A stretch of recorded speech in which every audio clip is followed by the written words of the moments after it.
Hi, I'm Jeff Vieira. Welcome to Culture is Everything. One of the questions I get asked a lot since the publication of the book is, what led you to write it? And in this case, there was a single incident in my career that really crystallized for me the need for this book and for the approach that we take in it. A few years ago, I was working for a major medical supply distributor. Last one standing with a national footprint across the country.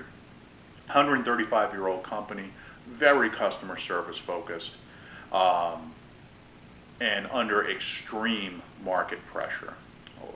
Margins had been eroding for the past few years when I joined them, and it was really due to three things. Number one was that hospitals had decided that they could save some money by distributing their own supplies. Number two was we had some new entrants coming into the market. Famously, Amazon was taking a look at getting into B2B fulfillment within that space, and that created a lot of interest and also a lot of disruption to our existing customers.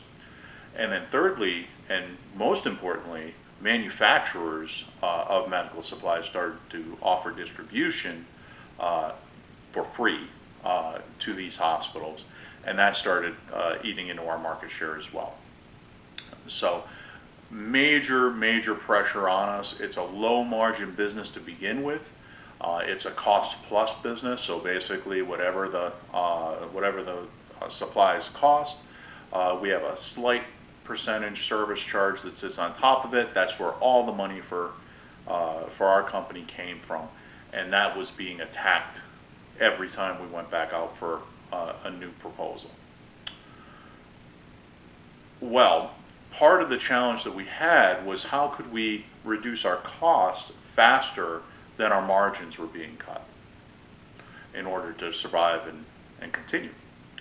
I was tasked with taking a look at our network strategy and finding out how we could take our 45 DC strong nationwide network and structure it appropriately so that we could minimize the total cost to the company of our operation. Put together a fantastic team. We had dozens of people working on this. This was the most important problem we had in the company at the time. We had two outside consultants helping us with it, providing some external expertise and guidance on the effort. And when we got into the boardroom to present our results of this months-long strategic plan development effort, it sold in the room immediately. The CEO said we would do it even if it didn't save us money because it was such a good fit for where we're going strategically as a company. I left that room that day walking on air because I felt like I really contributed something meaningful to our company. We were asked to move immediately in implementation, and I was excited about that. The entire team was thrilled that finally we were taking some action. We were going to do something about this. We weren't just going to be victims of whatever happened in the marketplace around us and just wait for the inevitable. It was really the high point of my career. Felt fantastic.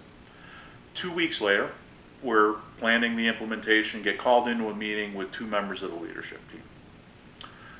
My executive from operations was there as well, and it became very clear that one of the key members of the leadership team whose support was necessary to make this happen was simply not going to do it.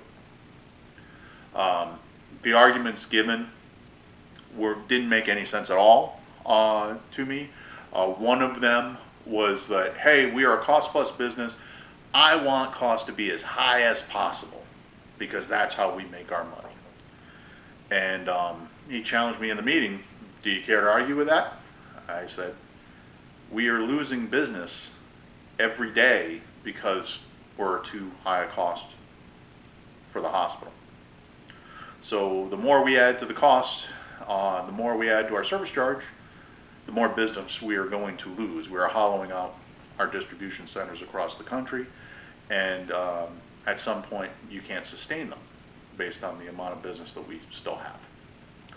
So to me, none of it made much sense.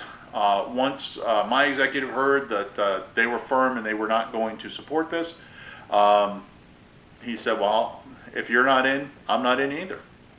And so it was killed stone dead on that day. 2 weeks, almost a day, after we had been approved for implementation.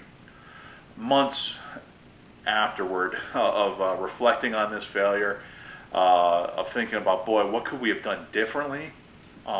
We had done everything that we knew to do. It was a textbook case of doing everything right. We had a large, broad-based, diverse team. It was a truly collaborative endeavor. We were transparent throughout about the different options we were looking at, what we were trying to accomplish, and it was not a secret enterprise of any sort. We had a clear need for change, couldn't have been more clear, in fact, and yet it still failed in the end. We had top-down leadership buy-in. CEO and CFO were firmly on board with it, yet it still failed. I came to realize that the reason that it failed was because of the culture.